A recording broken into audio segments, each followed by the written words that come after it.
Good evening. First of all, happy Janmashtami to all of you. आपकी जन्माष्टमी आज बहुत शुभ जाए. हरे कृष्णा. आज हम लोगों को चैप्टर स्टार्ट करना है cell cycle and cell division. ठीक है, बहुत थोड़ा सा पढ़ेंगे, बता देते हैं बस इतना कि थोड़ा सा इतना आज इसलिए करेंगे कि आज की डेट में हमने नया चैप्टर अपना स्टार्ट कर दिया. फिर इसको भी 1 वीक से पहले ख़त्म करने की कोशिश करेंगे फटाफट, जैसे वाला किया था हम लोगों ने. 1 वीक में ख़त्म कर दिया था पूरा. ठीक है, हाँ चल. और जिसको भी कोई दिक्कत हो, कोई परेशानी हो तो प्लीज़ मुझे कमेंट सेक्शन में कमेंट करके बताइए, तो ज़रूर सॉल्व करूँगी. ठीक है, ज़्यादा से ज़्यादा मेरे चैनल को शेयर करिए और सब्सक्राइब करिए. Okay, should start. फटाफट से शुरू करते हैं. ठीक है, और ये आपका जब फ्री होइएगा तब आप देख लीजिएगा. ठीक है, ये 5 बजे ही ये अपलोड होगा, ये lecture 11. Cell cycle and cell division. Cycle का मतलब तो आपको समझ गए होंगे कि साइकिल का मतलब क्या होता है. साइकिल मतलब जो यहाँ से स्टार्ट हो वहाँ पे ही अगर जो साइकिल होती है, जो ऐसे से रोटेट होती है, उसको साइकिल बोलते हैं. ठीक है, सेल जो हमारी कोशिकाएं होती हैं, और डिवीज़न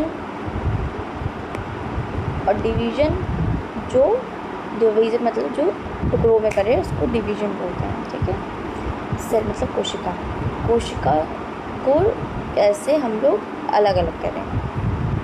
और सेल साइकिल कोशिका सेल साइकिल. सेल हम लोगों ने पढ़ लिया था, या यूनिट ऑफ द सेल. एक सेल की यूनिट क्या है, सेल कैसे बना है, क्या अब इसमें पढ़ेंगे. 10 सेल साइकिल कैसे, मतलब सेल कैसे वर्क करता है, एंड सेल के अलग अलग कैसे टुकड़े होते हैं. इस चैप्टर में हम लोग ये पढ़ेंगे.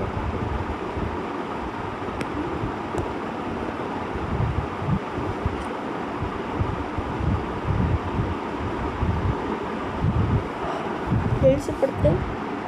Are you aware that all organisms, even the largest, start their life from a single cell? हम लोग अपनी ज़िंदगी की शुरुआत एक सिंगल सेल से करते हैं. You may wondered how a single cell that goes on form such large organisms. Growth and in reproduction are characteristics of cell. Indeed, of all living organisms, all cell reproduction by dividing into two, with each pental cell giving rise to 2 daughter cells each time they divide.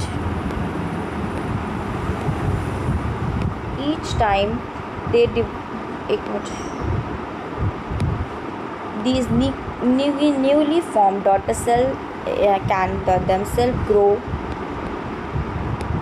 and divide, giving rise to new cell population that is formed by the growth and division of a cell. Parental cell and its progeny. In other words, such cycles of growth and division allow a single cell to form a structure consisting of millions of cells.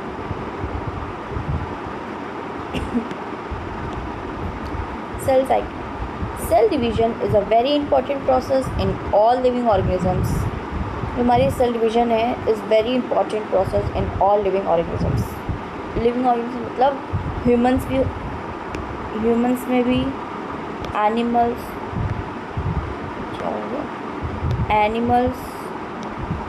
Animals में भी, हर चीज़ में cell का बहुत बड़ा role होता है.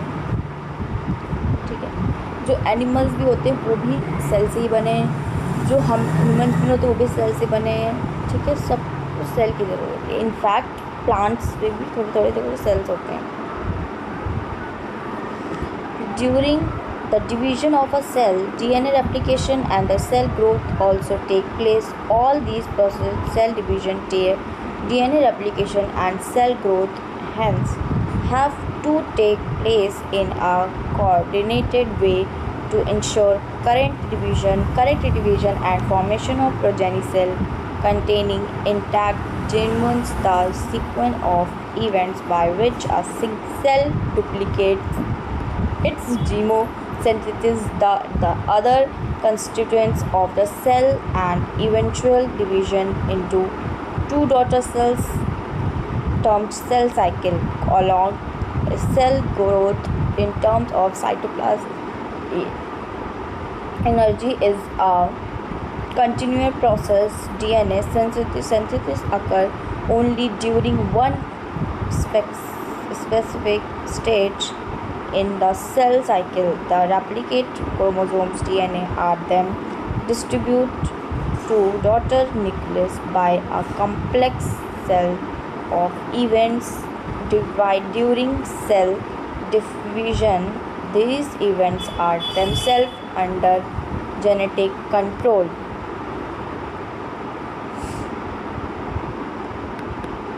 Okay, that's all.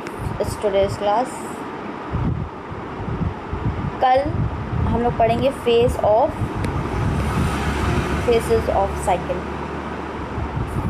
Cell cycle कितने phase होते हैं, ठीक है। ये आपका 5 बजे अपलोड हो जाएगा 5 PM।